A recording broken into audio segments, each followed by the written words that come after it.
Hey guys, Jaws the Shark Reviews here, and today we're going to be taking a look at the Marvel Legends The Amazing Spider-Man.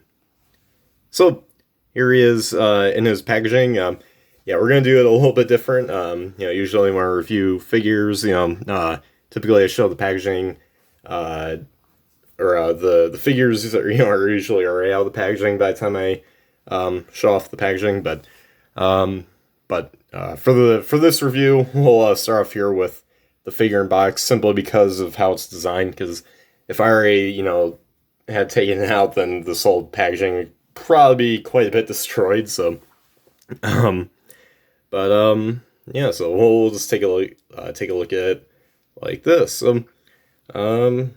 This is actually the first Marvel Legends review I've done, probably about two-ish years, I want to say. So been a little while since I've done one of these, and my first non-Transformers review in quite a while.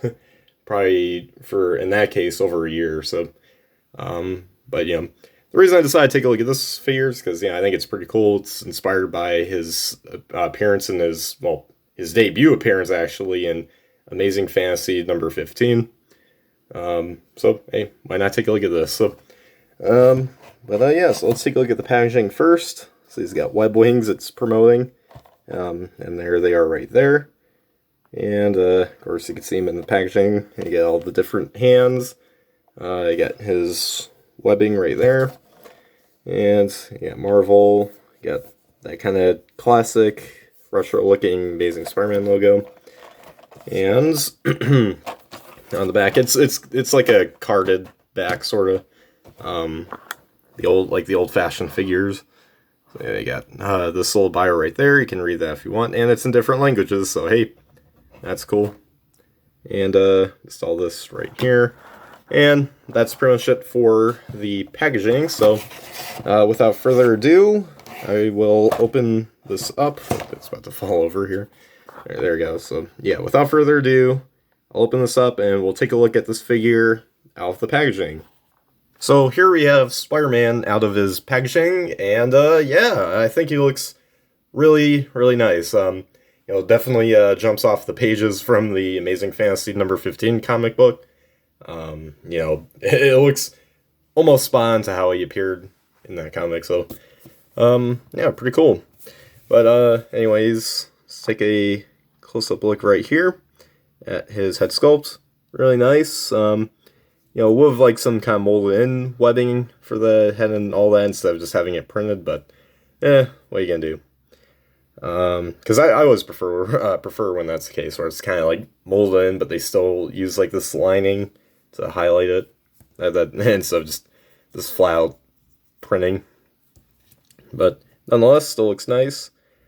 He's got that very whatchamacallit, like, I guess concerned face. I don't know. But I've always loved that about Spider-Man, how his eyes change and stuff. Like whenever he's just casually just looking, his eyes are big, and then when he's squinting, it's like this. That's, I guess, what he's doing here. Yeah, and there's a spider there. That's a goofy-looking spider. Kind of looks like a turtle with these long legs. That's what I think it looks like. But yeah, overall, pretty cool. I love like that blackish color. It's like a dark blue, or it looks kind of gray, actually. You got a blue spider back here, and yeah, I think overall though he looks pretty nice. I absolutely love that printing that they got for the webbing, even if I would prefer them to have kind of molded in webbing and then painted in there. But still pretty nice. So yeah, now anyways, for articulation, his head can move side to side. It can look up because there's like a little kind of hinge movement in there. But then on top of that, it's already in the ball joint. So, again, you got the side-to-side head movement. And it can, look up with the ball joint. And then, of course, that hinge right there helps, get some further back and forth movement. And I can move it side to side a little bit. His shoulders do move a full 180, and they can move out this far. He does have a little bit of a barfly joint, not a whole lot, but it's cool that he's got it anyways. It's a little hard to see there. You can see just very low. He does have a bicep swivel, a double bend at the elbow. He does have a wrist swivel, and his hands can move in and out. Let's see what else. He does have kind of like a ratchet here at like the abdomen, and can move up and down. He does also have an ab crunch right here, so that's nice. And he can also go up like that, so he can yell for his poor Uncle Ben. He's like, no! Yeah, there's that.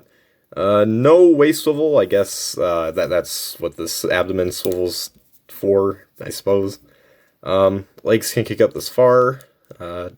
Well, kind of back this far, although you kind of have to move it out a little bit, like this, to get it back. Yeah.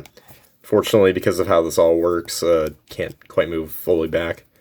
And they can move outwards this far. It does have a thigh swivel, or kind of like a tight swivel, sort of. Double bend at the knee. And he does have this kind of weird shin swivel. I don't know why that's there. That's kind of weird. And he does have an ankle pivot, and the feet can move back and forth. So yeah, that's pretty much it for articulation. Yeah, pretty good, I'd say. Just wish, the legs can move a bit more backwards like this instead of have to go outwards and then back, and it just, yeah. And I don't know what this weird shin swivel is for. Like, what is that for? That's not even humanly possible. So yeah, I'm not sure what kind of drugs the designers were on when they made this, but okay. But yeah, so overall pretty nice. So yeah, now anyways, now for the accessories. Here, let me straighten out his ankles there. He does have quite a bit. I'll just put him back there. So he's got two kind of his web slinging hands. You can see right here.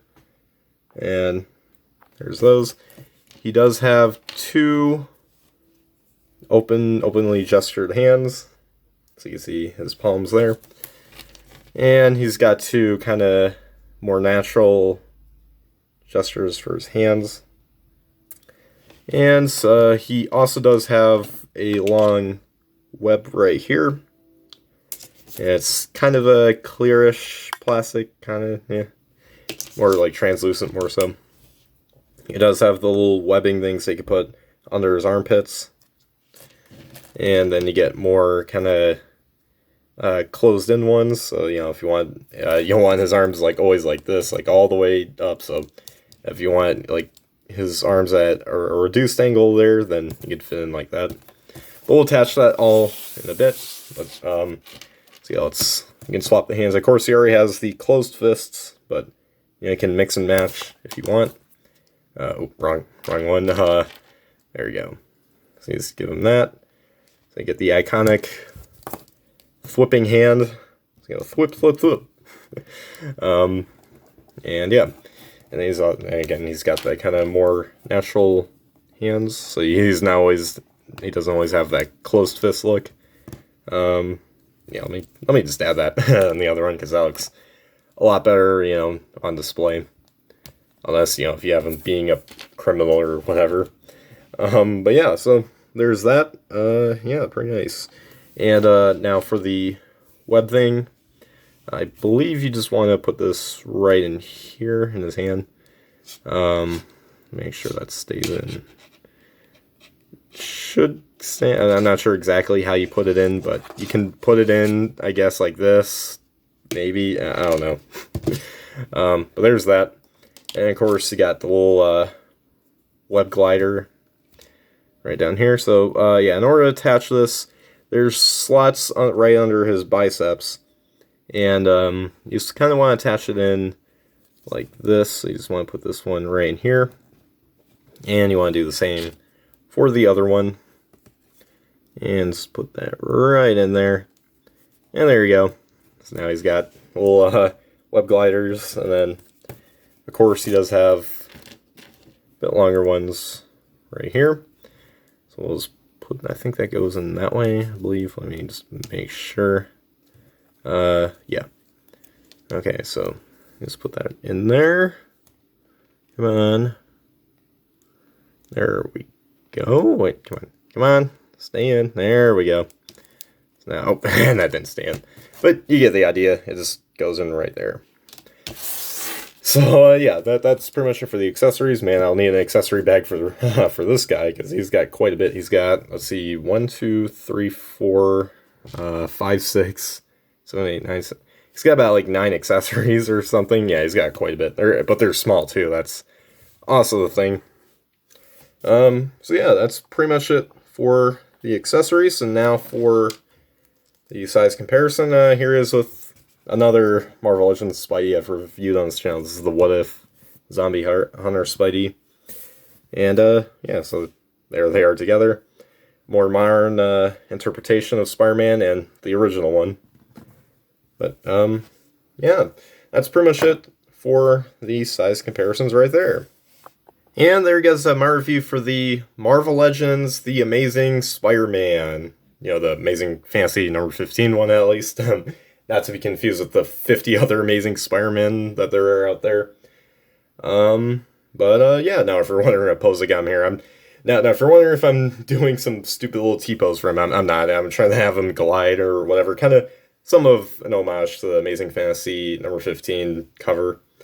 But yeah, I'd say overall this is a pretty nice figure for Spider-Man right here, man. It's you know, a good way for, you know, a lot of new fans to see how the character all began 61 years ago. Man, 61 years, but it's still going strong. But yeah, it's, you know, overall a pretty neat figure. Only complaints, you know, it would be nice if his legs can move backwards a bit more. And I guess that's bad. I mean, I would, you know, like some kind of, like for the webbing, kind of actually have that molded in and then have it traced with, kind of similar how this looks, but, you know, it's that way it's a little bit more indented, so that way it's not just flat out printing. But besides that, it's a pretty cool figure, so if you're a big Spider-Man fan like I am, then I highly recommend picking this figure up. If you're not a big Spider-Man fan, then okay, you can pass. But, you know, overall, pretty neat figure, and great figure for, you know, Marvel Legends collectors, so. Yeah, now, anyways, guys, make sure you guys like, subscribe, comment, share for more, and comment down below what you guys think of this figure. So, anyways, guys, as always, till all are one.